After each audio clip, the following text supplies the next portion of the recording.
হত্যাকাণ্ডের ঘটনা সামনে এসেছে। গতকাল পুলিশ কিছু মরদেহ উদ্ধার করেছে, যা পৈশাচিকভাবে গলা কেটে হত্যা করা। নিহতদের শরীরে একাধিক গুরুতর আঘাতের চিহ্ন লক্ষ্য করা গেছে।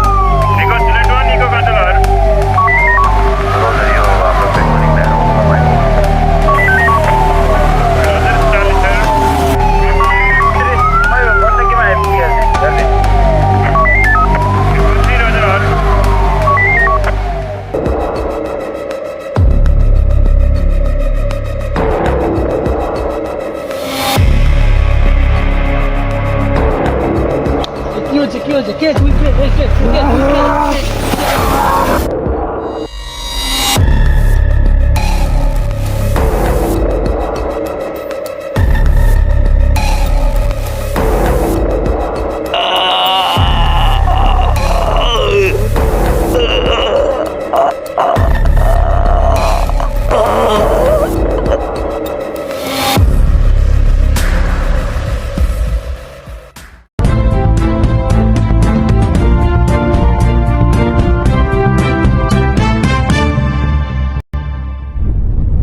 সম্প্রতি শহরে কয়েকটি সন্দেহজনক হত্যাকাণ্ডের ঘটনা সামনে এসেছে। গতকাল পুলিশ কিছু মরদেহ উদ্ধার করেছে, যা পৈশাচিকভাবে গলা কেটে হত্যা করা। নিহতদের শরীরে একাধিক গুরুতর আঘাতের চিহ্ন। এ তো আমাদের শহরে মনে হচ্ছে। অনুমান এই বাবা, আমাদের পাড়ায় আমাদের খুন হচ্ছে। মনোরোগী খুনের দৃঢ় যোগাযোগ থাকতে পারে। প্রশাসন এখনো খুনি বা হত্যাকারীর পরিচয় সম্পর্কে কিছু নিশ্চিত করতে পারেনি। কেন সে খুনগুলি করে চলেছে তা বলা বাহুল্য। কেনই বা তার এই হত্যাকাণ্ডগুলির পরিকল্পনা? সম্প্রতি এই ব্যক্তির অদ্ভুত আচরণ ও পোশাক পরিচ্ছদের দ্বারা তাকে সন্দেহের তালিকায় ফেলা হয়েছে। পরনে একটি সাদা মুখোশ, হাতে ধারালো ভোজালি। এই মুহূর্তে তার এই ফুটেজ শহরবাসীর মধ্যে আতঙ্কেরও সৃষ্টি করেছে।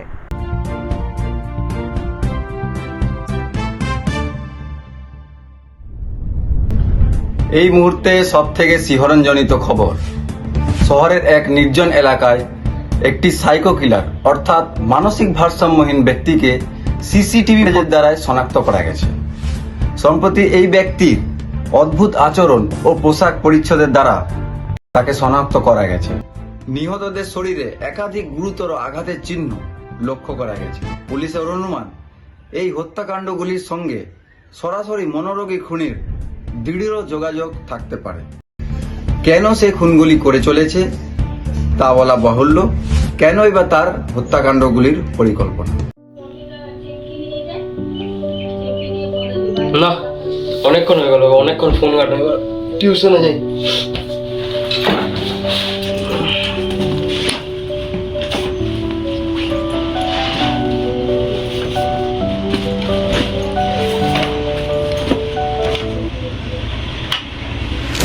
হ্যাঁ, এটা কি?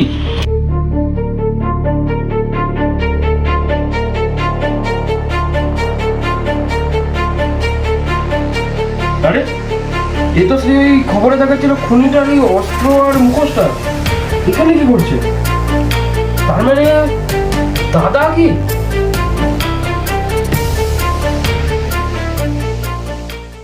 খবরে দেখাচ্ছে যে যে অস্ত্র, যে জামা কাপড় পরে খুনগুলো হচ্ছে, সেইগুলো তো দেখছি দাদার রুম থেকে বেরোচ্ছে।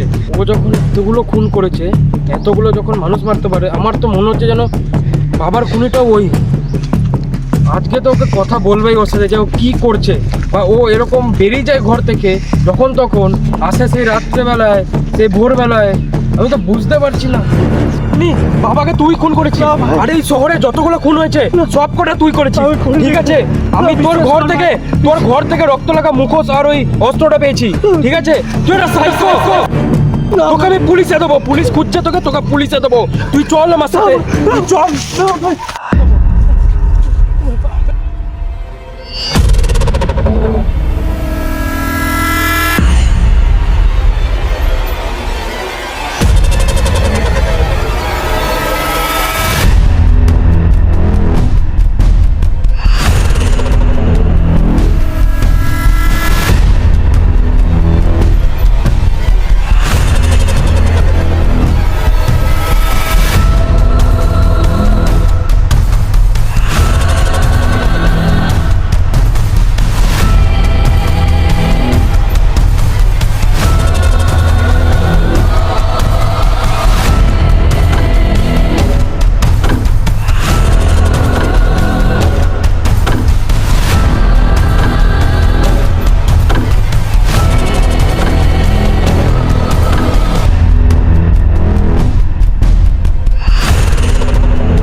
ভাই তুই আমাকে কাপুরুষ বলতিস, আমার কত কিছু বলেছিস, বিশ্বাস কর আমি কাপুরুষ নই, আমি কাপুরুষ নই।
বাবা রে, এরকম মার্ডারের গল্প তো কোনোদিন শুনিনি। আমার তো মানে ভয়ে দেখো গা কাঁটা দিয়ে দিচ্ছে।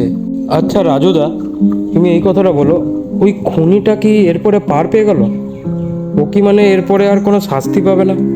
কেন কি আমরা যতটা জানি যে খারাপের সবসময় কিছু না কিছু একটা শাস্তি থাকেই। এ ভাই তোরাই বল না। হ্যাঁ হ্যাঁ হ্যাঁ হ্যাঁ, ওই খারাপ খুনি লোকটা আর কোনো শাস্তি পাবে না। এরপরে কি হলো ঘটনাটা?